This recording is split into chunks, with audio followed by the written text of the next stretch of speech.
태양계에서 유일하게 생명체가 사는 행성으로 알려진 지구. 그런데 말입니다. 만약 지구 내부에 또 다른 문명이 있고 그 세계에 또 다른 생명체들이 살고 있다면 믿으시겠습니까? 이거는 제가 어렸을 때 읽은 SF 소설에 나오는 내용입니다. 허무맹랑합니다. 허무맹랑해요. 예. 정말로 황당무계한 이야기지만요. 지구 속에 또 다른 문명과 생명체가 존재한다고 믿는 사람들이 있습니다. 그들은 지구 내부가 내핵, 멘틀로 꽉 차 있는 것이 아니라 속이 비어 있으며 그곳에 또 다른 세상이 존재한다는 일명 지구 공동설을 주장하고 있습니다.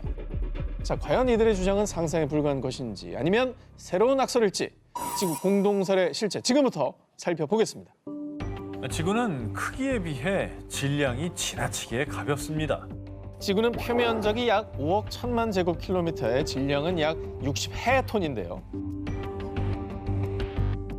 그야말로 지구 공동설을 주장하는 이들은 지구가 크기에 비해 생각보다 가볍다고 한다면서 이들은 지구 내부가 비어있기 때문이라고 주장했습니다. 근데 뭐 질량이 작다고 해서 지구 속이 비어있다라고 단정 내리기에는 근거가 너무 부실하다라고 생각되는데 뭐 다른 건 뭐 없습니까? 설마 그것만 있겠습니까? 자, 그렇다면 이번에는 사진으로 보여드리겠습니다. 지금 보시는 이 사진은요. 1968년 11월 23일 기상위성 에사가 찍었다고 알려진 북극해의 사진인데요. 누가 저기다 구멍 뚫어놨네요? 자, 북극해에 존재하는 저 미스터리 존. 지구 공동설을 주장하는 이들은 저 구멍이 북극해 구멍난 부분이 지구 속과 밖을 통하게 하는 입구라고 주장을 했습니다. 이를 뒷받침하기라도 하듯이 1997년 1월 미국과 러시아가 40여 년 동안 군사 목적으로 수집한 북극해 비밀 정보를 공개. 자, 그렇게 그린란드와 노르웨이 북단 사이의 북극해에서 물이 빠지는 통로인 굴뚝의 존재가 밝혀진 바가 있습니다. 진짜? 뭐가 있나 그런 줄 아네? 정말 믿기 힘들지만요. 지구 내부에 다녀왔다는 사람이 있었습니다. 내가 배를 타고 가다가 우연히 그곳에 가게 됐는데 그곳에는 키가 3m 이상 되는 거인족들이 살고 있었어요. 노르웨이 출신 올랍 얀센이라는 남성은 북극해로 향하던 도중 우연히 지구 내부로 들어갔고 2년 반 동안 살다 나왔다면 생생한 경험담을 전했는데요. 그가 목격한 지구 내부의 세상의 모습은 아주 놀라웠습니다. 그곳에 사는 인간의 수명은 무제한, 그리고 나이도 본인 스스로 설정 가능. 뿐만 아니라 문화와 과학은 현재 지구에 살고 있는 곳보다 수천 년 앞서 나가 있고 공룡과 같은 멸종 동물이 그 세계에 아직 존재한다고 주장했는데요. 사실 지구 공동설에 대한 논란을 가장 확실히 불식시킬 수 있는 것은 지각을 뚫고 직접 지구 내부로 들어가는 것이지만요. 지각의 평균 두께는 35km입니다. 그런데 인간이 뚫은 지각의 한계는 12km에 불과해서요. 그래요? 지구 공동설을 직접 와서 눈으로 확인하는 건 현재로서는 불가능한 상황입니다. 과연 지구 속에 또 다른 지구는 실존하는 걸까요? 아니면 그저 호기심 어린 상상력의 결과물일까요?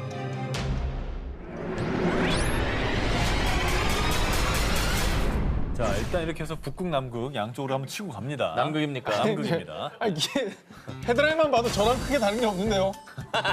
좀 나요. 들어보시면 실망. 19에서 18위 정도 납니다. 현재 약 400만 년 전 아프리카에서 처음으로 출현한 것으로 알려진 인류. 그런데 말입니다. 일각에서는 최초의 인류와 문명이 등장한 곳이 이곳이라고 주장하는 사람들이 있습니다. 바로 내륙의 연평균 기온 영하 55도, 지구상에 남아있는 마지막 원시 대륙이라 불리는 남극입니다. 아니 사실 지금도 혹한의 환경으로 일부 연구원만 연구 목적으로 상주하고 있는데 저기서 사실 문명이 나올 수가 있나요? 저렇게 추운 곳에서. 2012년 9월 전 세계 언론에서 보도된 충격적인 내용. 남극에서 피라미드 발견. 그러니까. 지금까지 그 어떤 문명이 존재한 적이 없다고 알려진 남극에서 인공 구조물인 피라미드가 발견됐다? 이게 바로 사라진 초고대 문명과 우리가 모르는 인류가 남극에 존재했다는 증거 아니겠습니까? 그럼 좀 이상하긴 하다. 자, 일부 과학자들은 날씨 변화가 심한 남극에서 오랜 세월 침식되면서 이 피라미드 모양을 갖추게 됐다라고 주장했습니다. 그러나 일각에서는 대부분 산은 험준한 산맥에 위치하고 있는데 남극에서 발견된 피라미드는 평평한 지형에 있기 때문에 자연 형성된 산이 아니라고 반박에 나섰습니다. 그러면 또 얘기가 달라지네요. 그러니까. 그렇죠. 산맥 안에 있는 게 아니라는 거잖아요. 그렇죠. 주변이 다 평평합니다, 지금. 그러면 증거를 좀 더 주시면 제가 그래요? 믿어보겠습니다. 알겠습니다. 네. 제가 요 정도로 남극 대륙에 고대 문명이 있다. 이런 걸 주장하는 게 아닙니다. 2012년 8월 네이처에 따르면요. 남극의 암석을 조사해 봤더니 무려 1,500만 년 전 남극 대륙에 야자수숲이 있었다고 추정되는 연구 결과가 나왔던 겁니다. 그러니까 과거 남극이 지금과 달리 인류가 생존할 수 있었던 아열대 기후였다는 거죠. 그럴 수도 있지. 그래서 당시 존재했던 초고대 문명의 인류가 이 피라미드를 만든 것이 아니냐라는 주장이 제기되기도 했습니다. 최초 인류가 아프리카에 등장했다라고 추정되는 게 한 400만 년 전이라고 보면 만약에 이제 1,500만 년 전에 남극 인류가 있었다면 인류의 기원의 역사가 바뀔 수가 있는 거예요. 달라지는 거죠. 네. 게다가 2018년에는 남극 대륙에 존재했던 고대 인류가 완전히 사라진 것이 아니라 어쩌면 남극 대륙 아래에 여전히 존재할 수 있다는 주장이 제기됐는데요. 바로 SNS에 게재된 한 영상 때문이었습니다. 한 남성이 남극 빙하에 90m에 달하는 구멍을 뚫은 뒤 얼음 조각을 던졌습니다. 이때 나는 소리를 들어보십시오. 약간 총소리? 이펙트? 이펙트 같은 소리가 났죠? 총소리? 마치 누군가가 위협을 느끼고 자신들만의 세계를 지키기 위해 총을 쏜 것이라는 주장이 제기되기도 했습니다. 과연 남극의 대륙 아래에는 어떤 비밀이 숨겨져 있는 걸까요? 어쩌면 우리가 찾은 문명의 역사는 알려진 것보다 훨씬 오래전에 시작된 것은 아닐까요?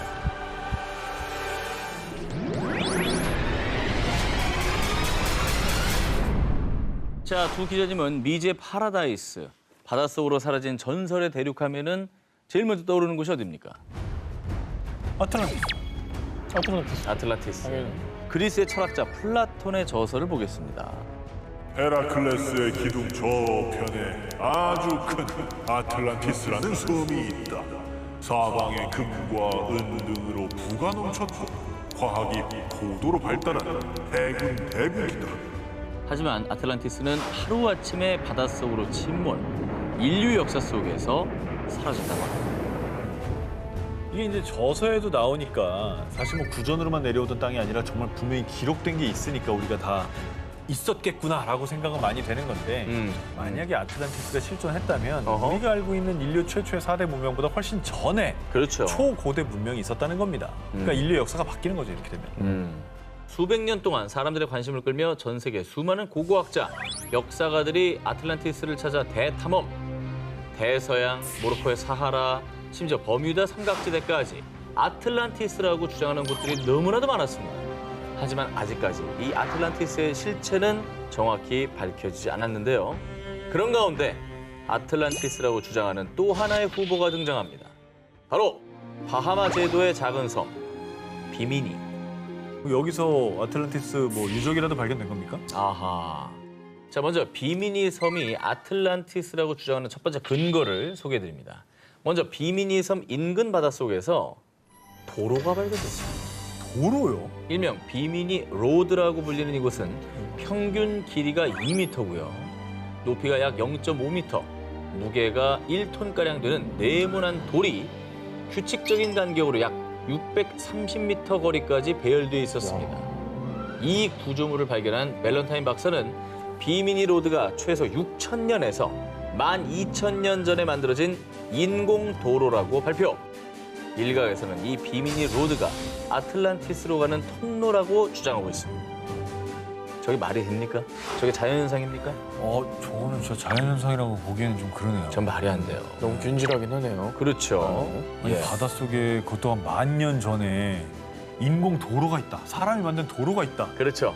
이거는 진짜 우리가 몰랐던 문명이 있었을 수도 있다는 얘기 같아요. 근데 어찌됐건 간에 뭔가 더 증거가 나와야지만 이게 좀 확정이 될 것 같아요. 결정적인 게 있습니까? 그래서 그들이 주장하는 또 다른 근거를 제시하겠습니다. 20세기 초 미국의 유명한 예언가인 에드가 케이시. 그는 1929년 주식시장 붕괴와 대공황, 제2차 세계대전과 소련의 몰락까지 정확히 예언했습니다. 그런 그의 또 다른 예언. 1968년 바하마 해역에서 아틀란티스 대륙이 바다 위로 솟아오를 것이오. 아니 뭐 아직까지도 솟아오르진 않았는데 이 예언이 왜 중요한 증거라는 거죠? 비미니 섬이 위치한 곳이 바로 바하마 해역이라고 아까 말씀드렸죠. 예. 결정적으로 비미니 로드가 처음 발견된 시기가 바로 1968년이었습니다. 아니, 그러니까 떠오른다는 게 이게 물 위에 뜬다는 게 아니라 그렇죠. 사람한테 발견된다 이런 말입니다. 그렇게도 그렇죠. 해석할 수 있죠. 어허. 아니 근데 그거는 뭐 신기하긴 한데 이거는 약간 저 예언가의 영역이지 이게 뭐 과학이 과학적인 아니잖아요. 근거는 아니잖아요. 뭔가 좀 더 필요한 것 같은데. 인정합니다. 그죠? 그래서 제가 또 하나의 가설을 준비했어요. 바로 아틀란티스가 현재 카리브해 쿠바 일대에 존재했다는 주장입니다. 봐. 쿠바 아틀란티스 설을 제기한 이는 영국의 유명 역사 작가인 앤드류 콜린스. 그는 전 세계 각지의 고대 문명 유적지, 신화와 플라톤의 기록을 연구에 추리했습니다. 쿠바가 아틀란티스였다는 첫 번째 근거. 아틀란티스는 리비아와 아시아를 합친 것보다 큰 거대한 대륙이다. 사람들은 플라톤의 대화편에 기록된 이 문장을 아틀란티스의 대륙 크기라고 생각했는데요. 하지만 콜린스는 그리스어의 보다 큰이라는 단어가 중간에라는 단어와 유사하다고 생각, 아틀란티스 대륙을 리비아와 아시아의 중간 위치인 카리브해 지역으로 추측했습니다. 참고로 이때는 아메리카 대륙을 발견하기 전이기 때문에 리비아와 아시아의 중간 위치를 카리브해로 추측한 것이죠. 근데 또 왜 하필 쿠바예요? 쿠바가 아틀란티스였다는 근거 두 번째입니다. 큰 산맥이 차가운 북풍으로부터 아틀란티스 대평원을 보호했다. 콜린스는 플라톤이 말한 산맥이 쿠바의 과니과니코 산맥이라고 주장을 했는데요. 실제로 매년 겨울이면 북쪽 할렌 전선이 쿠바 대륙으로 불어닥치는데 과니과니코 산맥이 북풍을 막아서 쿠바의 서쪽 평원 작물들을 보호한다고 합니다. 아니, 그렇게 치면 북풍 막는 산맥은 너무 많죠. 아니 산맥 중에 많다. 바람을 안 막는 산맥이 없죠. 없지, 산맥 그래요. 무조건 근거 좀 부족해야지. 근거가 부족하다. 예. 자, 이번엔 진짜 확실한 근거를 말씀드리겠습니다. 쿠바가 아틀란티스였다는 근거 세 번째. 콜린스가 주목한 멕시코 신화, 뱀의 사람들. 뱀의 사람 동쪽의 아스틀란에서 건너 7개의 동굴에 우두막을 짓고 살 콜린스는 신화에 언급된 아스틀란이 아틀란티스와 어원이 같으며 신화 속 동굴이 바로 쿠바 푼타델 에스테 1호 동굴이라고 주장했습니다. 이 동굴에 동심원이 연속적으로 고리를 이루며 그 옆으로 S자 모양의 꼬리가 나온 암각화가 있습니다. 네. 콜린스는 이것을 혜성으로 추측. 고대인들이 혜성을 하늘에서 내려오는 불의 뱀으로 여겼기 때문이죠. 그래서 멕시코 신화 속 뱀의 사람들의 고향인 아틀란티스를 쿠바로 해석을 했습니다. 각화가 근데 너무 생생하다. 누가 그려놓은 것처럼. 우리가 벽화 많이 봤는데 저렇게까지 선명한 벽화 잘 없잖아요. 하지만 아틀란티스가 쿠바였다는 콜린스의 주장에 대해 일각에서는 전설과 추론일 뿐이다 라며 반박을 했는데요. 도무지 찾을 수 없어 존재 자체에 대한 의문까지 제기된 사라진 전설의 대륙 아틀란티스. 그것은 플라톤의 상상이 만든 전설의 섬일까요? 그게 아니라면 과연 어디에 존재하고 있는 곳일까요? 신화 속 이것이 실제 있다? 영화 인디애나 존스 속 고대 유적지들에는 침입자들을 물리치기 위해 설치된 무시무시한 함정들이 가득합니다. 그런데 말입니다. 영화 속에나 등장할 법한 쉽게 사람의 접근을 허락하지 않는 고대 유적의 함정이 터키에서 발견됐습니다. 2013년 4월 이탈리아의 한 대학교 고고학과 프란체스코 단드리아 교수 연구팀은 터키 남서부 파무칼레 인근에 폐허가 된 한 사원의 유적을 탐사하던 중 섬뜩한 것을 발견했습니다. 어? 왜 새들이 여기에 다 죽어 있지? 그런데 이상한 것은요. 새들이 아무런 외상도 입지 않은 상태였다는 점입니다. 그 기이한 현상을 조사하던 연구팀은 이 동굴의 입구가 고대 그리스 로마 신화 속에 등장하는 지옥의 문일 것이다 라고 추측을 했습니다. 그 머리 새 딸린 개 있는 지옥의 문이요? 케르베로스. 케르베로스. 연구팀이 그렇게 추측한 이유. 기원전에 활동했던 그리스 역사학자였던 스트라보는 그리스 로마 신화 속 지옥의 문에 대해 이렇게 묘사했습니다. 그곳은 안개와 진기로 가득 차 있어서 간신히 앞을 불고 있다. 또한 어떤 동물도 죽음을 피해갈 수 없는데 잠수를 떨어뜨려 보니 곧장 죽는 것을 목격했다. 그 증기가 뭔가 독가스. 질식사죠. 그렇다고 한다면 입구에 있는 새도 이런 이제 독가스 때문에 죽은 거. 뭐 그렇게 추측을 해야 되나? 자, 그래서 2018년에 독일의 한 대학교 연구팀이 가스 분석기를 사용해 동굴을 탐색을 해봤습니다. 네. 그 결과 동굴의 가장 아래쪽은 무려 91%에 달하는 고농축 이산화탄소가 낮게 깔려 있다고 하고요. 오, 독가스 맞네. 그렇죠. 동굴 입구 근처에서도 최대 53% 정도의 이산화탄소 농도가 방출되는 것을 확인했습니다. 이야, 아니 53%면 질식사하죠. 높긴 높아요. 되게 높을 수 90 있죠. 몇 프로는 뭐. 고농축입니다. 연구팀은 사원터, 욕조, 계단 등도 발견했으며 이들 유적도 고대 신화의 묘사와 일치한다고 밝혔는데요. 심지어 이 동굴 근처에서 지하 세계를 다스리는 신 하데스와 그의 아내 코레를 상징하는 문양이 새겨진 해리석 기둥을 발견. 이 동굴을 조사하던 프란체스코 교수는 과거 성직자들이 이 동굴에서 동물들을 죽이고 신을 모시는 제사를 지냈을 것으로 추측. 이 동굴은 하데스, 명왕성의 이름을 따 플루토니온이라고 불리고 있습니다. 그리스 로마 신화 속 지옥에는 과연 이 문을 지나면 어떤 세계가 기다리고 있을까요? 잃어버린 대륙을 찾아서. 자, 잃어버린 대륙은 영화의 소재로 자주 등장할 정도로 사람들의 호기심을 자극하는 소재죠. 그런데 영화 속 이야기인 줄만 알았던 잃어버린 대륙의 흔적이 이 모리셔스에서 발견됐다고 합니다. 2013년 모리셔스 섬에서 학술 연구 중이던 노르웨이 오슬로대 연구진은요, 해안에서 채취한 현무와 모래에서 존재할 수 없는 역사의 흔적을 발견하며 들뜬 반응을 보였습니다. 이것은 과거 아프리카 마다가스카르와 인도 대륙의 다리 역할을 했던 잃어버린 대륙의 흔적입니다. 뭘 발견했길래 잃어버린 대륙의 흔적이라고까지 했지? 자, 연구진이 발견한 것은 바로 최대 19억 년 전에 형성된 광물 지르콘입니다. 아니 지르콘은 요새 네네. 히토류의 일종으로 사실 공업에 되게 중요한 재료로 쓰이거든요. 근데 저게 왜 잃어버린 대륙의 흔적이 되는 거죠? 자, 중요한 건요, 바로 연대입니다. 모리셔스 섬은 900만 년 전 용암 분출로 형성된 섬이라고 알려져 있죠.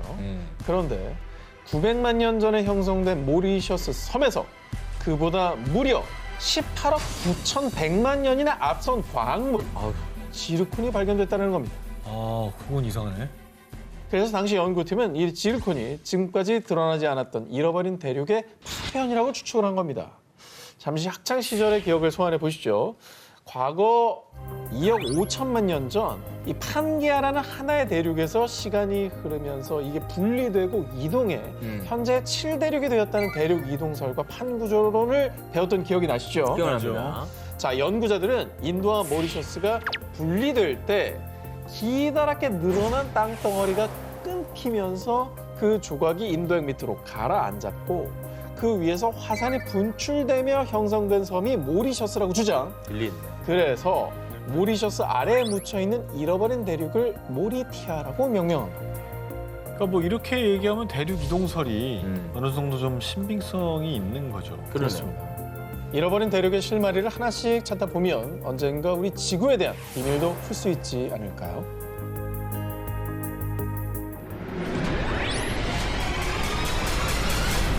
이번 특종은 폴란드 고고학팀을 충격에 빠뜨린 사진부터 공개하겠습니다. 오호, 이거 어쨌든 글씨가 뭐 잔뜩 써있네요. 아, 역시 오 기자는 관찰력이 뛰어납니다. 정확하게. 네. 글씨는 뭐 당연히 있지 않았을까요? 전 기자가 이게 뭐지 하는 사이에 이게 뭐지가 뭐냐면 저 해석을 하고 있었거든요. 아, 그래요? 아, 그래 뭐 한 줄, 글씨는 당연히 있고 한 줄이라도 좀 가능하겠습니다. 오늘 뭐 날씨가 화창한 편이었다가 있는 거 아, 같은데. 그래요? 근데 여기다 왜 이렇게 다 써놨지? 저 글들을? 이곳은 아프리카 수단 북부의 나일 계곡의 한 유적지에서 발굴된 지하실입니다. 벽면 가득 적힌 알 수 없는 글씨와 함께 발견된 것이 있었는데 이것이 바로 7구의 미라. 와. 이 지하실을 연구한 폴란드 고고학팀은 미라들과 벽의 비문은 악령을 쫓아내기 위한 것입니다.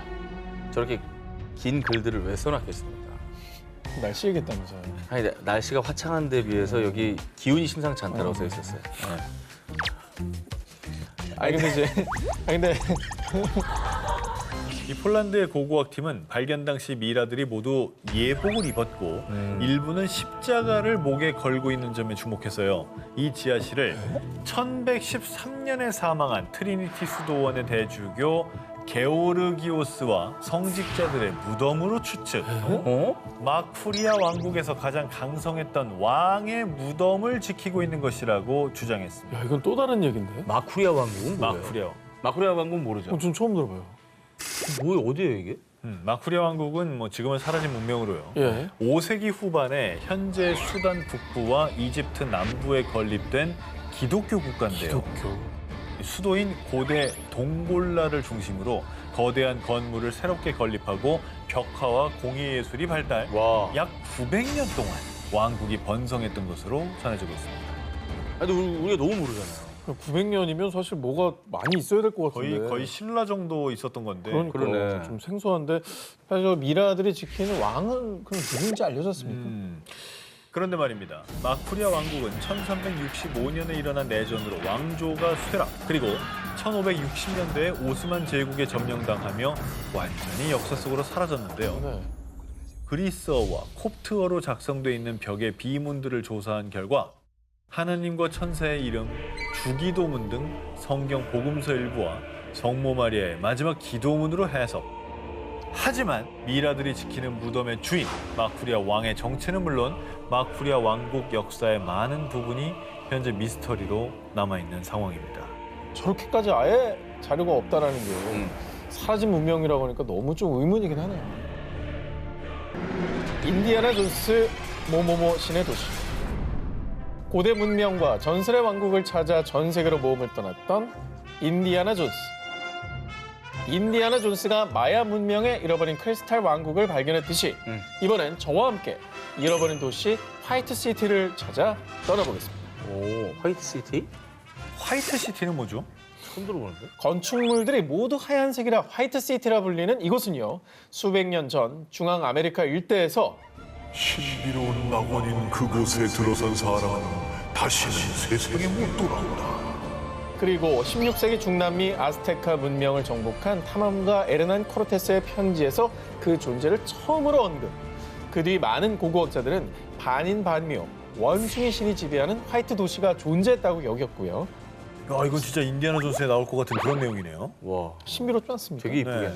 자, 그리고 드디어 2015년 미국과 온두라스의 합동 탐사대는요. 특수부대의 도움을 받아 하늘길로만 접근할 수 있는 온두라스 모스키티아 지역 밀림에서 레이저 스캔 기술을 통해 전설 속 화이트 시티의 흔적을 확인해. 원숭이 같긴 하네. 근데 나는 이건 뭐 느낌일지 모르겠지만 굉장히 저거는 그 주술적 의미가 강한 것 같아요. 숭배 대상으로. 네. 그러니까 이게 원숭이일 수도 있고 원숭이 신을 모시는 걸 수도 있고. 형상화시키는 걸 그렇죠. 아까 언급이 됐죠. 원숭이 신을 위한 제사를 지낼 때 갖다 놓는 어떤 형상물일 수도 있고. 오, 신기하다. 이 탐사대는 이곳에서 샤머니즘 문명의 흔적인 반인반수의 돌 조각을 비롯 10에서 14세기의 것으로 추정되는 뱀과 새 등으로 장식한 조각 50여 개를 발견했고요.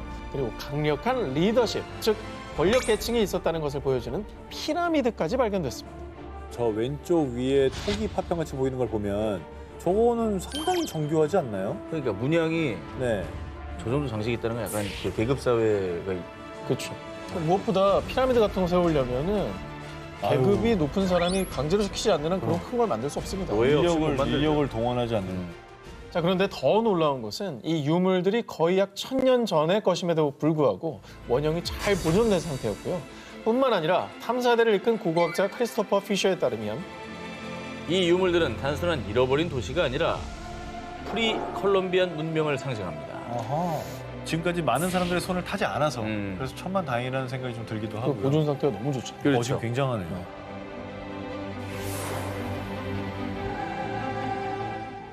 모래 속 잃어버린 도시 발견. 6세기경 페르시아에서 전해지는 이야기를 담은 설화 아라비안 나이트. 이번에 저와 함께 떠날 곳은요. 아라비안 나이트에서 풍요의 도시로 등장하는 오만의 전설 속 고대 도시 바로 우바르입니다. 전설에 따르면요, 우바르는 당시 금만큼 가치가 컸던 약재이자 향료인 유향의 교역으로 화려하게 번성하면서 일명 환상의 도시로 불렸습니다. 그러나 사치와 타락에 젖은 주민들의 모습에 노여워한 신이 한순간에 도시를 모래 속에 묻어버렸고 이후에 사라진 사막의 아틀란티스라고 전해졌습니다. 감쪽같이 사라진 도시의 이야기에 사람들은 정말 우바르가 그저 전설 속 이야기인 줄로만 알았습니다.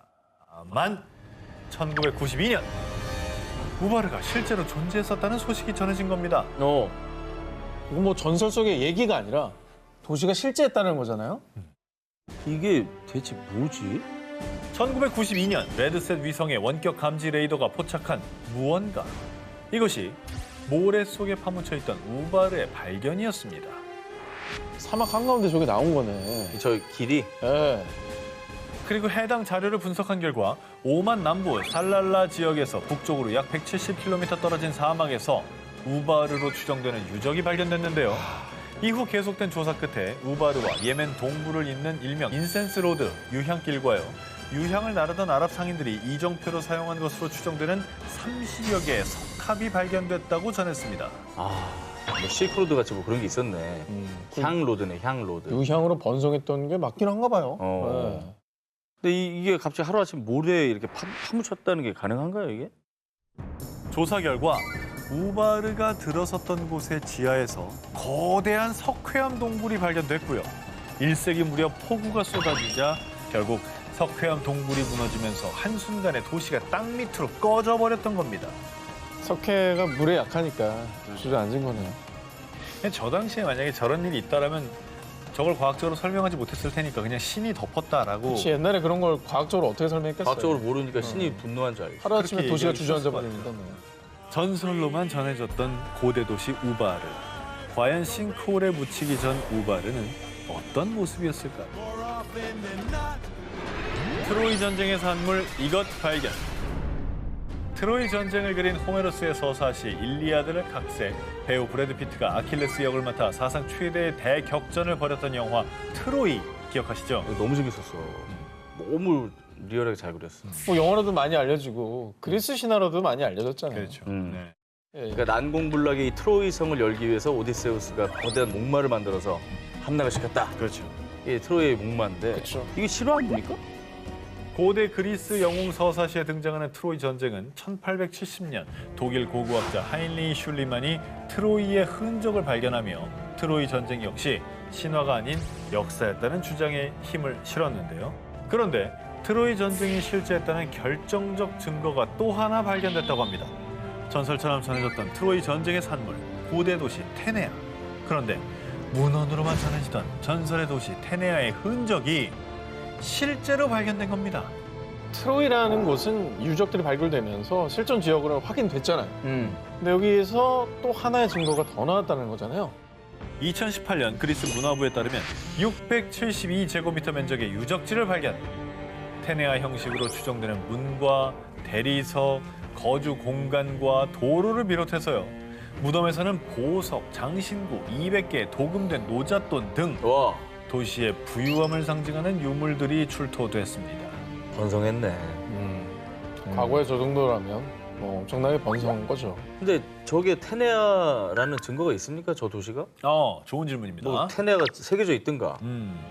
그간 고대 그리스인들이 사용하던 무늬가 새겨져 있는 도자기 형식과는 다른 심플한 디자인의 도자기가 함께 발견됐고요. 그리고 2명의 태아가 담긴 항아리까지 출토. 어호. 고고학자들에 따르면 이는 인근에 위치한 고대 미케네, 코린트 등 그리스인들의 매장 방식과는 다른 독자적인 형식이며 테네아만의 문화라고 주장했고요. 그리고 발굴 책임자 엘레니 코르카에 따르면 테네아는 신화를 역사로 만들 뿐 아니라 그레코로만 시대의 환상적인 문화의 성취입니다. 라며 트로이 전쟁이 단순 신화가 아니라 실제 존재했음을 시사했습니다. 역사가 된 신화 속 트로이 전쟁.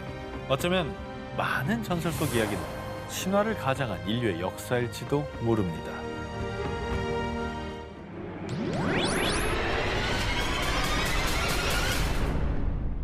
최초의 인류로 불리는 오스트랄로피테쿠스를 시작으로 우리 인류를 크게 봤을 때 호모 에렉투스, 호모 사피엔스, 호모 사피엔스 사피엔스로 진화했다는 것이 우리가 배우고 외워온 인류의 진화 과정입니다.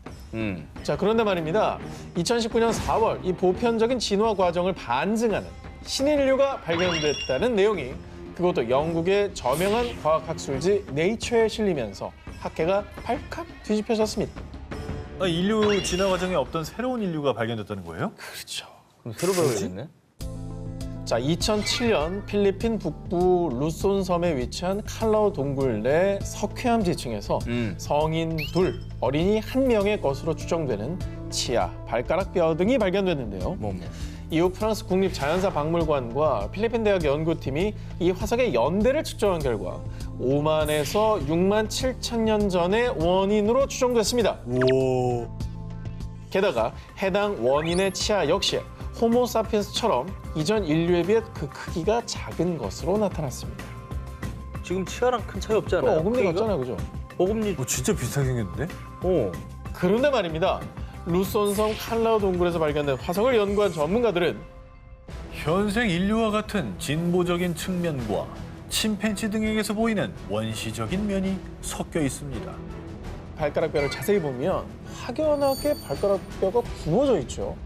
이처럼 굽은 발가락뼈의 특징을 갖고 있는 인류는 바로 300만 년 전 활동했던 초기 인류 오스트랄로피테쿠스였습니다. 그 수백만 년 차이 나는 초기 인류하고 현생 인류의 특징을 동시에 갖고 있네요. 오스트랄로피테쿠스와 호모사피엔스를 동시에 가지고 있는 거예요. 치아는 저 현생 쪽이고 네. 저 발가락뼈는 초기 인류 형태고. 어떻게 진화 과정의 중간쯤 되는 사람이라고 봐야 되는 건가? 그런가? 다양하게 이루어졌다는 걸 보여주는 증거가 나온 거죠. 그러니까 일렬 종대가 아니라 다양한 그 종들이 있었다는 거죠. 그렇습니다. 그리고 인류의 특징이 혼재된 이 신인류는요. 화석이 발견된 루손섬의 이름을 따 호모 루소넨시스라 이름 붙여졌는데요. 5대 인류와 현생 인류의 특징이 공존하는 신인류 호모 루소넨시스. 이들이 살았던 문명은 과연 어떤 모습이었을까요? 현재 지구상의 대륙이 몇 개죠? 5대양 6계수 아닙니까? 5대양 6대제 남극까지 7대륙입니다. 자, 그런데 1995년 미국의 지구물리학자 브루스 앤딕트는요. 현재 8번째 대륙이 바닷속에 있습니다. 또 아틀란티스 얘기하는 거 아니에요? 아니야, 아틀란티스 아닙니다, 이거. 아니면 그죠? 아까 저기 오 기자가 처음에 얘기한 북극 밑에 대륙 얘기하는 거 아니에요? 자, 그는 7개 대륙에 이어 8번째 대륙, 일명 질랜디아가 존재한다고 주장. 아, 질랜디아. 그리고 그가 8번째 대륙으로 지목한 곳은 뉴질랜드와 뉴칼레도니아가 있는 오세아니아 지역인데요. 사실 뉴질랜드, 뉴칼레도니아를 비롯한 인근 섬들은 단순한 섬이 아니라 대륙의 일부라는 거였습니다. 자, 그리고 12년 뒤 루엔딕 교수의 주장에 힘을 싣는 또 다른 연구 결과가 발표됐는데요. 2017년 뉴질랜드의 지질학 과학연구소 역시 질랜디아가 단순한 해저 지각이 아니라 약 490만 제곱킬로미터, 한반도의 약 22배에 해당하는 8번째 대륙이라고 주장합니다. 어휴, 대박이다. 아, 걔네들이 이렇게 떠 있는 게 섬인 일부들이 거구나. 나와 있고 밑에 다 가라앉았다. 그럴 수 있겠네. 자, 해당 연구팀은요. 질랜디아 대륙으로 추정되는 해저에서 약 8,000점 이상의 화석 표본을 채취했는데요. 그리고 그 결과 육상신물의 화분과 포자가 발견됐다는 겁니다. 아, 떠 있었네, 그럼. 진짜 그렇게 볼 수 있다 이거죠? 언더더 씨가 저기네, 사실 상상 속에. 언더더 씨 있는 저기는. 지난해 9월 질랜디아 대륙으로 추정되는 곳이죠. 뉴질랜드 북섬 타라니키 해안에서 발견된 펭귄 화석을 분석한 결과가 공개됐는데요. 펭귄 화석? 이 펭귄 화석은 지금껏 알려지지 않은 약 300만 년 전 고대 펭귄의 화석으로 추정. 해당 연구팀에 따르면요, 이 고대 펭귄들은 현대 펭귄들의 조상격으로 과거 오랜 기간 질랜디아에서 서식하다가 지각 변동으로 대륙이 가라앉자 남반구 곳곳으로 흩어진 거라고 합니다. 야, 그럼 질랜디아라는 대륙이 있었다는 실제로 얘기네. 육지에 있었다. 그러니까 지금은 바다 밑에 가라앉아 있지만 그 당시엔 그렇지 않았다라는 상당히 좀 근거가 있네요. 그러니까 바다에서 펭귄 죽으면 그 뜨죠? 아니, 그러니까 또 뼈가 되면 또 가라앉죠. 가라앉지. 그럼 걔가 가라앉아서 된 거 아니에요? 예? 땅이 올라온 게 아니고 아니 근데 기본적으로 땅 안에서 발견된 화석이다. 땅 아니요?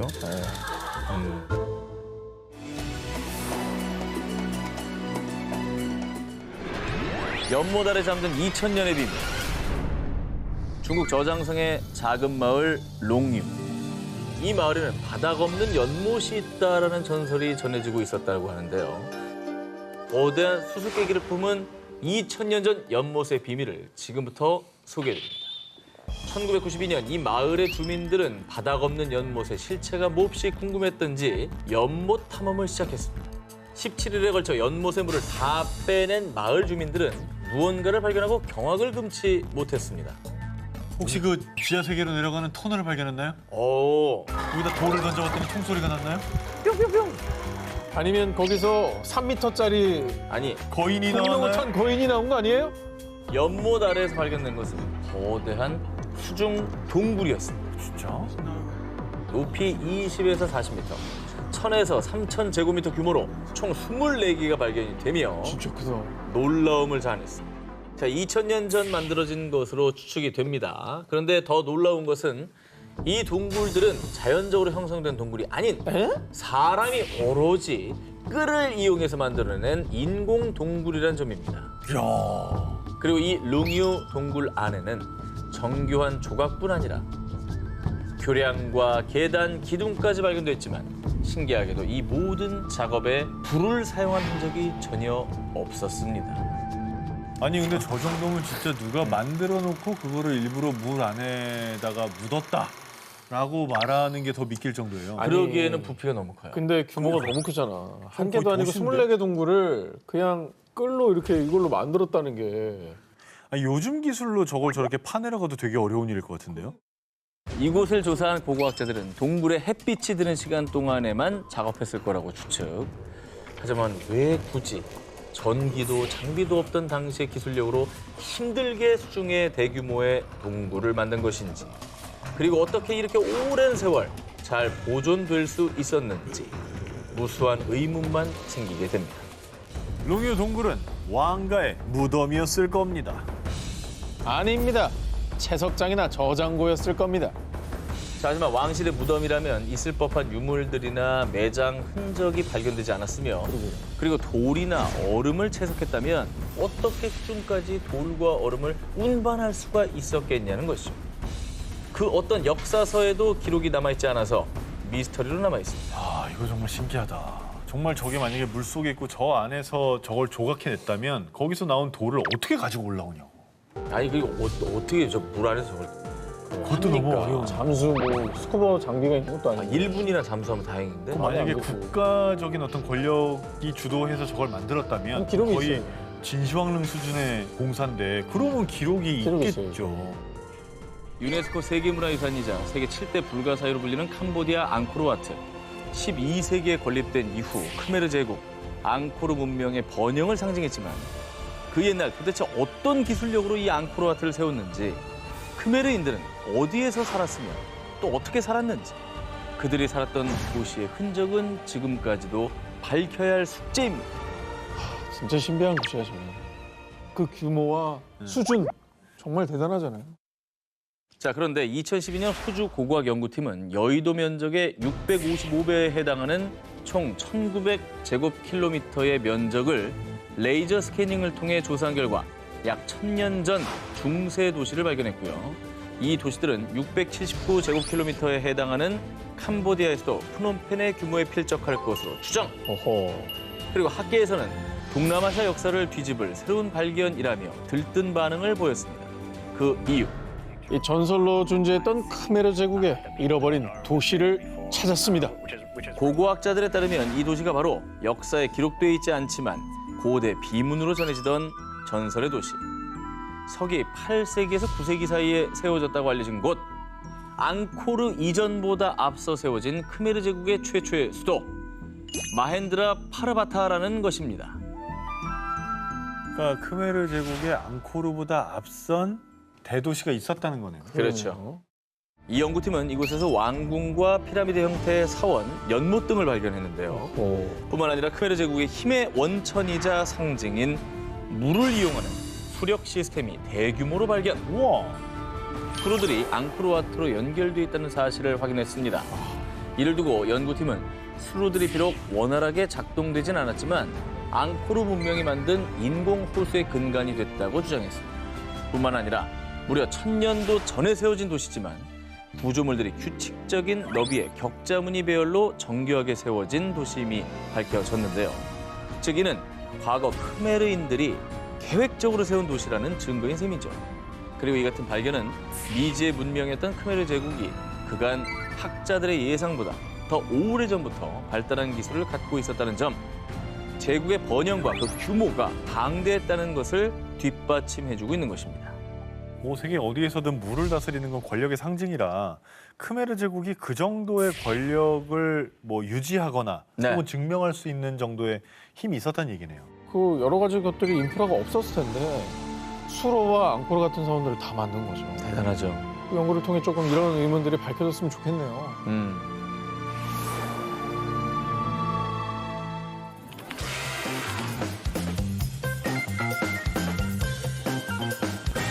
잃어버린 세계를 찾아서 싶고 저 한 기자의 1위 후보 공개합니다. 우리가 배운 인류 최초의 문명은 기원전 3500년경 시작된 메소포타미아 문명이죠. 그런데 말입니다. 전 세계인이 다 알고 있는 역사를 바꿔 모든 걸 다 바꿔 이 형 좀 바꿔. 모두 뒤집어버리는 충격적인 주장이 제기됐습니다. 무려 기원전 7500년경에 탄생한 것으로 추측되는 신문명이 발견된 겁니다. 황하 외웠잖아요. 메소포타미아, 이집트, 그다음에 겐지스 뭐 이런 식으로 우리는 배웠는데 와 발견이 여태 왜 안 된 거야? 어디에 있었기? 어쩌면 인류 역사를 새로 쓸지도 모르는 신문명은 인도 구자라트주에 위치한 캔베이만의 해저에서 발견됐습니다. 인도구나, 인도. 바다 아래에 있었어? 2001년 인도 국립해양기술원이 해양 오염도 측정을 위해 음파 탐지기로 해저 촬영을 하던 중 바닷속에 뭔가 직사각형의 구조물이 보이는데요? 고대 도시의 터로 추정되는 다양한 크기의 직사각형 구조물 수십 개를 발견했는데요. 와 저거는 사람이 만든 거네.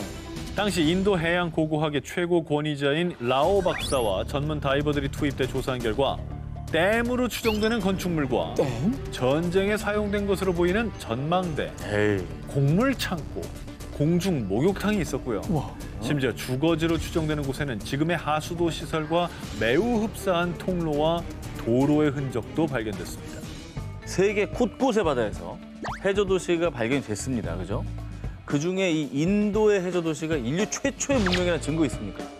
아니 억지를 부리지 말자고요 우리가 증거 앞에서. 이 당시 조사팀은 이 해저 도시에서 발견한 도자기, 조각상, 난로 재료 등 약 2,000점의 유물을 인양했습니다. 그런데 그중에 작은 나무 화석이 발견됐고요. 허허. 이 나무 화석에 대한 탄소 연대 측정을 한 결과 밝혀진 충격 사실. 이 나무 화석의 연대는 기원전 7545년에서 7490년 사이의 것으로 보입니다. 정말 놀랍게도 나무 화석의 탄소 연대에 따르면 이 해저 도시의 문명이 인류의 4대 문명보다 앞선 무려 기원전 7500년경에 시작됐을 수 있다는 겁니다. 근데 사실 그 나무 화석이라고 하는 게 저 해저 도시의 유적이 맞을까요? 이게 흘러 들어가지고 이렇게 들어간 거 아닐까요? 안타깝게도 이 나무 화석의 용도는 밝혀지지 않은 상태로요. 그렇지. 나무 화석과 이 해저 도시의 연관성은 찾지 못했다고 합니다. 인도 캔베이만에서 발견된 해저 도시. 과연 그 도시는 인류 최초의 문명 도시였던 걸까요? 신비한 황금의 도시, 마추픽추의 나라, 잉카 제국. 13세기경 건국 초기엔 페루 근교를 지배하다가 15세기 말에는 서부 남미 일대를 장악, 거대 왕국으로 성장을 했습니다. 그런데 문제는 현재 잉카 문명에 수많은 유적이 남아있음에도 불구하고 문명 자체가 미스터리 그 자체란 사실이죠. 그래서 지금 저와 함께 세계 7대 불가사의 잉카 문명의 비밀을 파헤치러 대탐험을 떠나보겠습니다. 전설로만 전해지던 잉카 제국이 본격적으로 그 실체를 드러낸 것은 1911년 미국의 고고학자인 하이럼 빙언에 의해서 페루에서 고대 도시인 마추픽추가 발견된 것이었습니다. 몇백 년의 세월에도 불구하고 면도칼 하나 비집고 들어갈 틈이 없이 맞닿아 있는 돌들. 마추픽추의 건설 시기가 1450년경으로 추측이 되는데요. 그 당시 이렇게 정교한 건축술이 있었다는 게 충격 그 자체, 미스터리였습니다. 그냥 어떻게 저 위로 저걸 가져가냐고. 그리고 평지에다가 저걸 다 쌓아서 뭘 지었다고 해도 놀라운 거긴 해요. 근데 저 2,400m 뭐 정말 높은 산이잖아요. 말이 안 되죠. 오죽하면 외계인 소리 나오겠습니까? 의문은 이뿐이 아닙니다. 여러분은 과거 잉카인들이 어떻게 농사를 지었을 거라 생각하시나요? 농사도 뭔가 최첨단인가요? 여기도 뭐 최첨단 뭐 농기계 이런 게 나오나요? 잉카인들이 농기구로 사용한 것은 철이나 청동기가 아닌 바로 돌! 그들은 돌을 이용해서 농사를 지었다고 합니다. 이미 조선시대에는 쟁기도 있고 낫도 있고 호미도 있고. 호미도 있고 다 쓸 텐데. 자, 심지어 한때 서부 남미 일대를 장악했던 잉카 군대의 주 무기 역시 총 등의 최첨단 무기가 아닌 돌도끼와 나무 곤봉! 임진왜란 때 조총 들고 외구가 쳐들어왔는데 맞습니다. 야, 정말 시대가 안 맞는 것 같은 생각이 들어요. 밸런스가 너무 깨지네. 결국 석기를 바탕으로 고도화된 잉카 제국은 16세기 철기로 무장한 스페인 군대에 의해 멸망하고 말았습니다. 다른 문명보다 훨씬 뒤늦은 석기 문화와 훨씬 앞서 나간 초고도 과학기술을 동시에 지녔던 잉카 문명. 과연 어느 쪽이 진짜 그들의 모습이었을까요? 산 사람과 죽은 사람의 땅이라 불리는 고대 이집트의 수도 룩소르에는 아주 오래전부터 기묘한 전설이 내려오고 있습니다. 오래된 석상이 울부짖으니 마치 노랫소리 같다 하여라. 석상이 울부짖는다. 대체 뭐 어떤 석상인 거죠? 고대 이집트 18대 왕조의 파라오 아멘호테프 3세의 명으로 건설된 석상, 이른바 멤논의 거상에 얽힌 전설. 기원전 1200년경 에티오피아의 왕인 멤논이 트로이 전쟁에 참전하니 비범한 활약을 보였으나 그리스군 아킬레스에게 죽임을 당했다. 이후 이슬이 맺히는 새벽이 되면 멤논이 새벽의 여신인 어머니 에오스에게 문안 인사를 드리는 소리가 석상을 통해 흘러나왔다. 멤논의 거상, 이 석상에서 노래가 들린다. 수천 년 전부터 전해져 온 전설을 두고 누군가는 신탁이라 여겼고 누군가는 행운이 깃드는 소리라고 믿었고요. 실제로 고대의 수많은 사람을 포함해 로마 황제 역시 석상의 노래를 듣기 위해 멤논의 거상을 찾았다고 합니다. 야, 로마 황제까지였으면 꽤 오래 내려온 아니 진짜 크지 않아요? 기원전 1200년에 대단한 거지. 저런 걸 어떻게 만들었을까? 그러니까. 아쉽게도 199년 로마 황제의 명으로 석상을 보수한 뒤부터는 더 이상 그 소리를 들을 수 없게 됐지만요. 그 기묘한 전설을 마주하고자 지금도 수많은 이들이 이곳을 찾고 있는데요. 수영장용 지하 파이프를 설치하던 중 충격적인 것이 발견됐습니다. 백완공이 발견한 것은 2개의 인간 두개골이었습니다. 어우, 이거는 좀 소름 돋는다. 진짜 무서웠겠는데? 살인 사건 아니에요? 그러니까 그러니까 막 어우 미결 사건? 어허. 아우, 원혼이 있을 것 같은 느낌도 들고. 어떡해. 현장에서는 두개골과 함께 약 12개의 도자기 조각과 직물 조각, 그리고 신문 조각 등이 함께 발견됐는데요. 신문은 1978년에 발행된 것으로 신문의 날짜로 미뤄보아 그 두개골들을 1970년대 후반의 것으로 추정했습니다. 그런데 과학 수사 결과 밝혀진 충격 사실. 해당 두개골들은 1200년에서 1400년대의 것으로 추정. 각각 10세에서 11세 정도의 어린아이와 성인 남성의 것으로 보이는 아주 오래된 두개골이었습니다. 더욱더 놀라웠던 점은요. 이 미국 플로리다에서 발견된 두개골의 주인들은 고대의 페루인. 미국과 페루 간에 본격적으로 외교 관계가 수립된 시기는 1827년인데요. 이 두개골의 주인인 페루인들은 그보다 무려 약 600년이나 앞서 미국에 왔다는 사실입니다. 이야, 이건 진짜 희한한데? 그러니까 교류를 두 나라가 하기 전이면은 그 페루인들이 왜 또 어떻게 미국에 오게 된 건지가 궁금하네요. 두개골의 기본을 추적하기 위해 밤낮으로 연구에 매진했던 가라 바글리아 씨는요. 여전히 많은 것들이 미스터리로 남아있다고 전했는데요. 이름도 기억도 모두 잃은 두개골들은 여전히 침묵을 지키고 있습니다. 싱크홀 속에 열린 모모. 2022년 5월 중국 광시 좌ang족 자치구 러예현 동굴 탐험가들이 해당 지역에서 아주 거대한 싱크홀을 발견. 큰 화제가 됐습니다. 깊이는 무려 192m에 달하고요. 면적은 축구장 3개 면적과 맞먹는 어마어마한 크기였습니다. 190m 막 한참 내려가는 거잖아. 엄청난 거죠. 엄청나죠. 세계적으로 거대한 싱크홀은 또 몇 개 있잖아요. 네. 문제는요, 싱크홀의 크기가 아니었습니다. 이 싱크홀이 아주 기묘하고 이상하고 놀랍고 신비로웠던 이유. 싱크홀 안에 울창한 원시림이 존재했습니다. 싱크홀 안에서 또 다른 지하 세계 원시림이 발견된 것입니다. 저거요? 네. 저 아래 봐요. 이 정도면 이거 뭐야? 울창하잖아요. 진짜 근데 울창하네. 햇빛이 진짜 넓으니까 햇빛 들어오는구나. 들어오지. 들어오네요. 와, 저 정도로 넓으면 그게 되는구나. 이거는 싱크홀이라고 봐야 되나? 너무 규모가 크니까 싱크홀이라는 말이 약간 안 어울리는 것 같아요. 그러니까 위에서 안 찍으면 모르지 뭐. 아바타 같은 데 나오는 건데. 네. 그렇지. 네. 싱크홀 속의 지하 세계는 놀랍게도 울창한 원시림 그 자체였습니다. 높이는 약 40m에 이르는 고대 나무들도 있었고요. 어깨 높이까지 올라오는 신비로운 식물들도 가득했습니다. 전문가들에 따르면 해당 싱크홀은 대규모로 공간이 충분하고 빛이 스며들 수 있는 독특한 구조로 이루어졌다고 하는데요. 그래서 예외적으로 아주 울창한 자연 환경이 조성될 수 있었던 거라고 합니다. 그리고 원시림이 워낙에 잘 보존된 덕에 식물뿐 아니라 여러 동물들도 서식을 하고 있다고 합니다. 정말 저 안에 어떤 생명들이 있을지 조사를 해보고 싶네요, 진짜. 어떻게 보면 저 지하 세계는 지구의 옛날 모습과 되게 비슷할 수도 있겠네요. 그럴 수 있죠. 혼자만 발전하지 않은. 싱크홀 아래 숨겨졌던 원시림을 발견한 전문가들도 흥분! 새로운 생태계가 드러난 만큼 지질학적 그리고 과학적 연구 가치가 높다고 판단을 했고요. 그 미스테리한 지하 세계에 대해서 꾸준히 연구를 이어나갈 것이란 계획을 밝혔습니다. 모모를 내뿜는 돌. 2013년 9월 멕시코 북서부 소노라주. 이곳에서 발견된 이것 때문에 과학계가 발칵 뒤집혔습니다. 바로 이겁니다. 뭐야 이게? 에? 돌? 돌인가? 맥반석 아니야? 이거 저기 발 뒤꿈치에 굳은 살 긁어내린 그런 돌 아니야? 진짜 그 얘기를 합니까?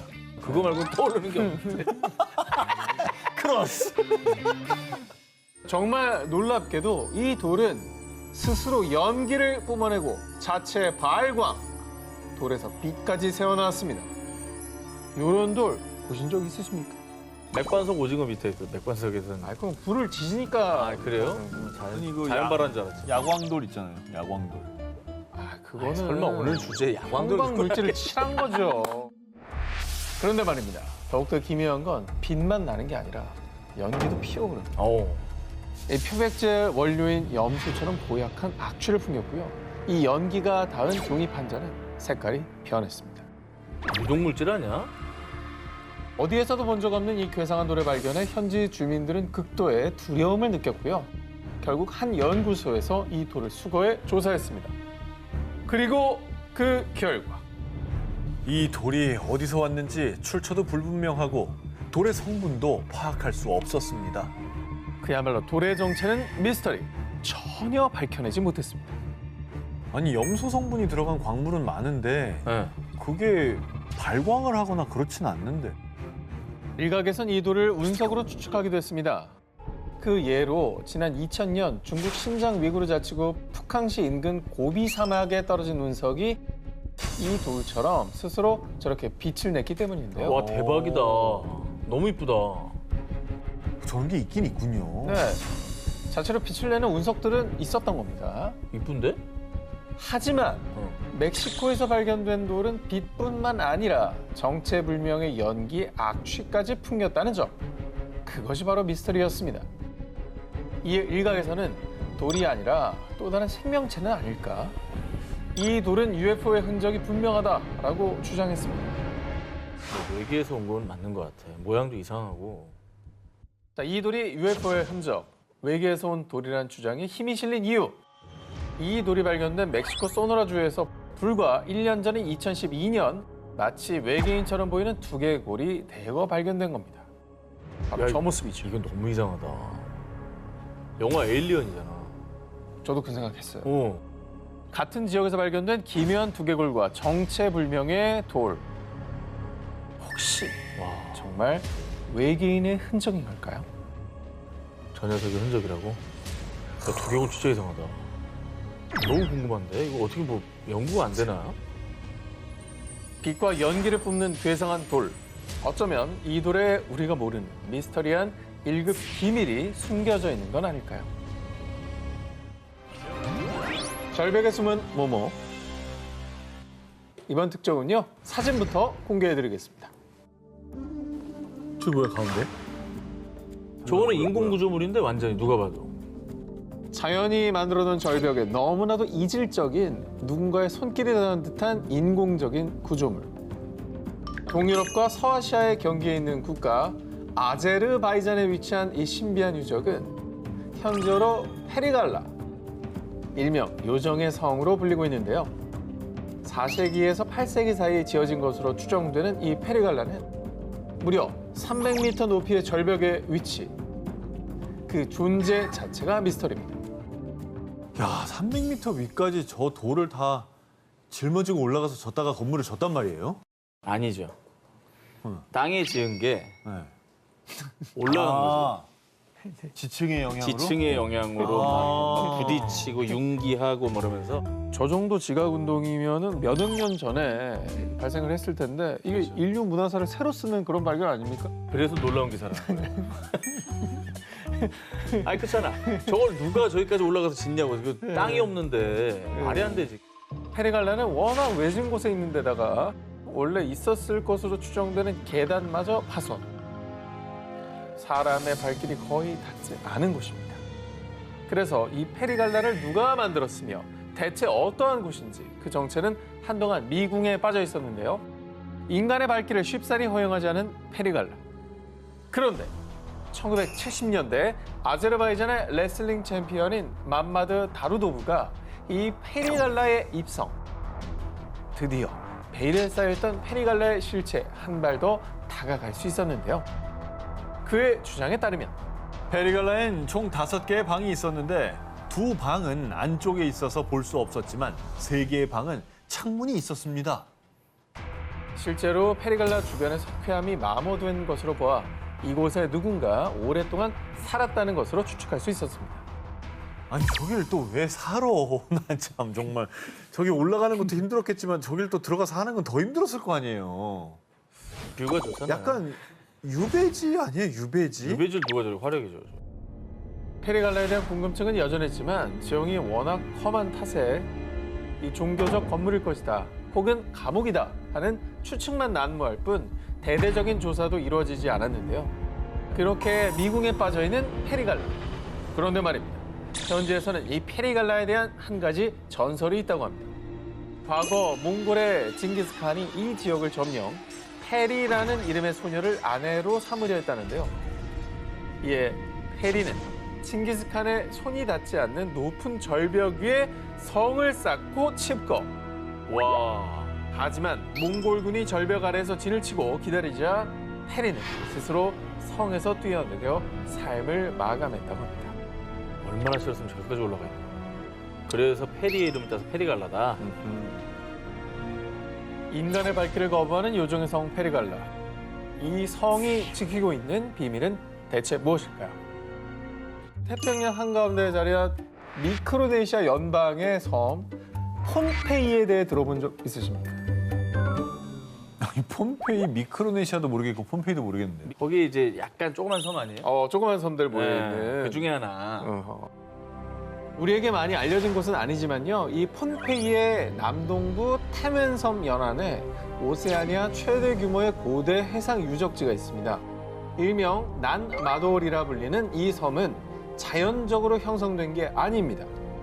고대의 산호초 위에 건설한 인공섬들인데요. 와. 17세기까지 폼페이를 지배했던 사우델레 우르 왕조가 건설한 것으로 추정, 석조 궁전, 사원, 영묘 등 당대 찬란했던 문화를 짐작케 하는 방대한 규모의 유적이 남아 있습니다. 저거를 바다 위에다 만들었다고? 어떻게? 대단하다 진짜. 이 난마돌은 존재 자체가 미스터리. 난마돌은 길쭉하고 거대한 현무암 기둥을 최대 15m 높이로 쌓아 올려 축조되었는데요. 그렇게 축조한 인공 섬의 수가 무려 92개. 와. 가장 큰 인공 섬은 사방 100m에 달합니다. 아유, 이 어마어마한 규모의 난마돌을 건설하는 데 필요한 석조의 양은 자그마치 40만 톤. 대체 누가 이 엄청난 양의 돌들을 가져왔을까요? 어마어마한 노예들이 동원됐을 거예요. 바다에다 어떻게 저게 되지? 저희 바다가 잔잔한가요, 저희가? 잔잔한다 한들. 저 40만 톤의 돌을 어디서 가져왔나요? 어디서 가져올 거야 또. 그거 어디서 가져와? 자, 바로 그게 미스터리입니다. 난마돌은 방사성 탄소 연대 측정 결과 12세기 무렵부터 축조, 폰페이 섬의 화산 폭발로 형성된 이 현무암으로 축조했을 것으로 추측하는데요. 폰페이 섬에서 이 난마돌까지의 거리는 무려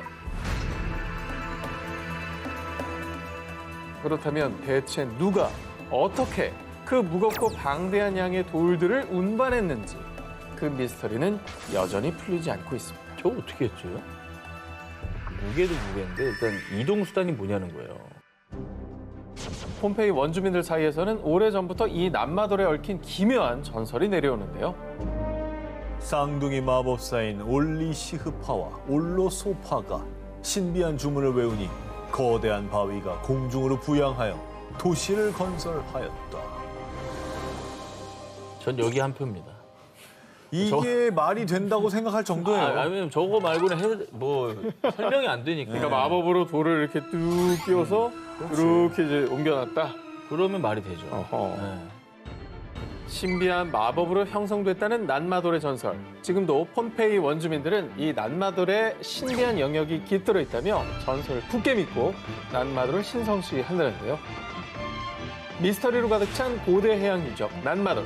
그 신비한 수수께끼는 아직도 풀리지 않고 있습니다. 프랑스 고고학계 최대 스캔들. 두 기자님은 전설의 초고대 문명 아틀란티스의 존재를 믿으십니까? 저는 별로 안 믿습니다. 그냥 있었으면 하는 바람이 있어요. 해저 도시가 있었으면 얼마나 우리에게 또 로망을 선사하겠어요. 그런데 말입니다. 어쩌면 사라진 전설의 아틀란티스처럼요. 프랑스 남부의 작은 마을 글로젤에 초고대 문명이 존재했을지도 모릅니다. 바로 이것이 그 증거입니다. 뭔지 모르겠지만 저거는 누가 봐도 기호예요. 그러니까 뭔가 의미를 담고 적어뒀다고 봐야 됩니다. 이 유물들은 1924년 프랑스 글로젤에서 농부 에밀 프라댕이 밭을 갈던 중에 발견한 지하 구조물에서 출토됐습니다. 의사이자 고고학자인 몰레와 함께 본격적인 발굴에 돌입한 결과 뼈에 새겨진 동물 그림, 가면 등이 추가로 발굴됐고요. 이들은 1925년 충격적인 연구 결과를 발표했습니다. 글로젤의 유물은 최소 10,000년 전인 신석기 시대의 유물입니다.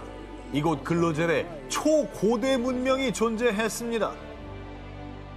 근데 신석기 시대 이제서야 허허. 돌 쓸 때 문자가 있었어요. 그러니까 인류 최초의 문자는 저쪽 그 중동 어디예요? 수메르. 그쪽에 그게 나온 걸로 추정하잖아요, 우리는. 청동기 시대인가요? 그래도 신석기는 아니었던 것 같아요. 신석기는 아니, 석기 시대는 아니에요. 일단 저런 그 유물이 흔하게 나오던 게 아니기 때문에 일단 우리는 여기서 일단 의심은 해봐야 됩니다. 오케이, 이거 받아들이겠습니다. 진짠가? 등장과 동시에 고고학계에 엄청난 파문을 일으킨 글로젤의 유물. 이 엄청난 발견에 1926년 생제르맹 앙라이의 국립박물관의 관장인 살로몽 레이나흐가 글로젤에 방문을 했습니다. 조사해본 결과 글로젤의 유물들은 조사한 결과 진품이 확실합니다. 신석기 유물에 선명히 새겨진 문자. 이것이 바로 초고대 문명, 이른바 글로젤 문명의 존재 가능성에 힘을 실어준 것입니다. 박물관장이 얘기했습니다. 박물관장이면 그래도 학자시니까 그렇죠. 당연히 고고학자시겠죠. 네, 뭔가 있는 거라고 봐야 되겠는데요. 그런데 말입니다. 역시 글로젤에 직접 방문, 조사했던 유명 고고학자 앙리 브리유는요. 글로젤의 유물들은 대부분 위조한 것입니다. 잡지에 실린 선사시대 판화를 보고 조작해서 만든 거라고요. 라고 주장. 근로젤 유물의 진위 여부를 두고 학계에 상반된 주장이 첨예하게 대립했습니다. 누구는 진품이라고 하고 또 누구는 위조품이라고 하고 뭐가 진짜인 거죠? 야, 근데 사실 1920년 되면 연대 측정도 안 됐을 거고 기술이. 지금은 검증을 할 수 있지 않을까요? 이 사건은 수십 년간 고고학의 최대 스캔들, 근로젤의 유물, 희대의 역사적 발견인가 최악의 사기인가라며 논란의 중심에 서게 됐죠.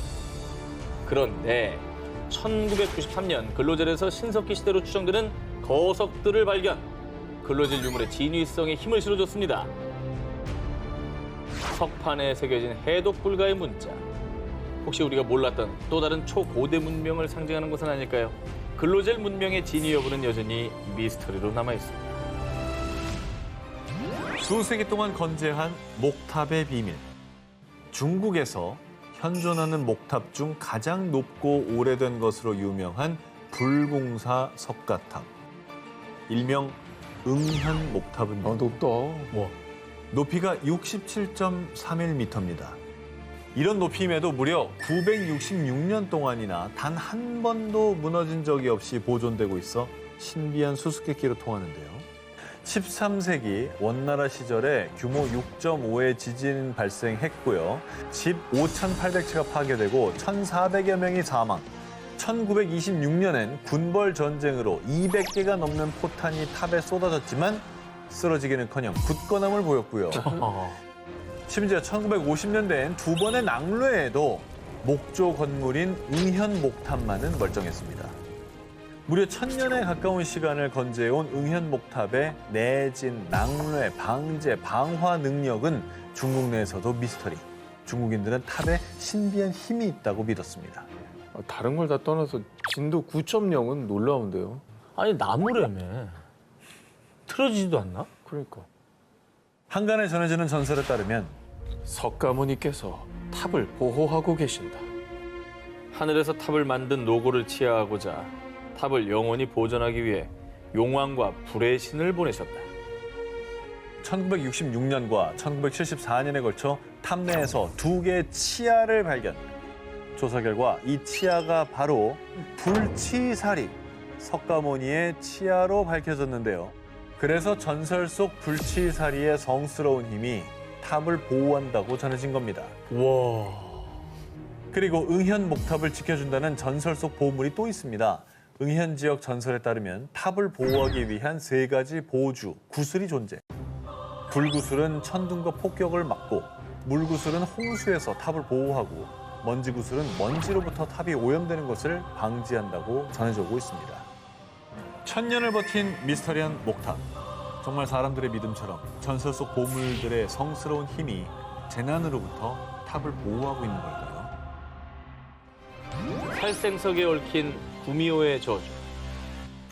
이 이야기는 일본 고치기현 나스마치 지역에 전해져 내려오는 것으로 구미호가 봉인돼 해로운 기운으로 사람과 동물을 죽인다는 이름하여 살생석이라는 무시무시한 바위에 대한 전설입니다. 그건 진짜 전설이 일단 어마어마할 것 같은데요. 되게 궁금하네. 뭐 구미호는 뭐 전설의 고향 단골 소재니까 어떤 스토리일지도 기대되네요. 일본 헤이안 시대 말기였던 12세기. 도바 일왕이 절세미인인 다마모노 마에가 입궁한 뒤부터 병으로 앓아눕자 사람들은 다마모노를 구미호라고 생각.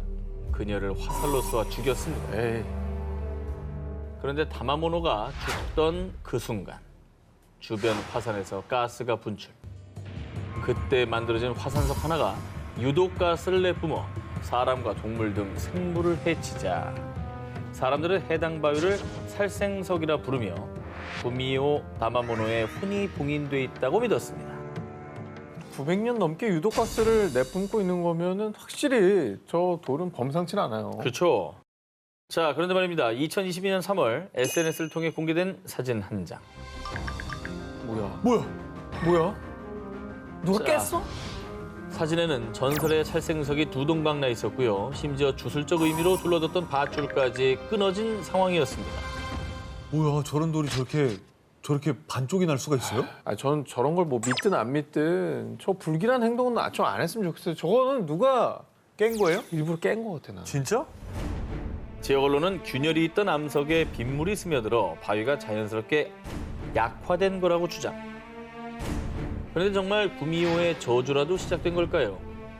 살생석이 두 동강 난 10일 뒤 인근 후쿠시마현 해역에 규모 7.3의 강진이 발생. 3명이 숨졌습니다. 뭔가 안 좋은 일이 자꾸 일어나네. 그렇죠. 약간 이게 시작이면 불안한 거죠. 아하. 자꾸 이상한 일이 자꾸 일어나면 저 돌이 깨지면서 불길한 기운이 튀어나왔다라고 생각하기가 쉽잖아요. 900년간 구미호의 혼이 깃들여 있던 살생석의 분열.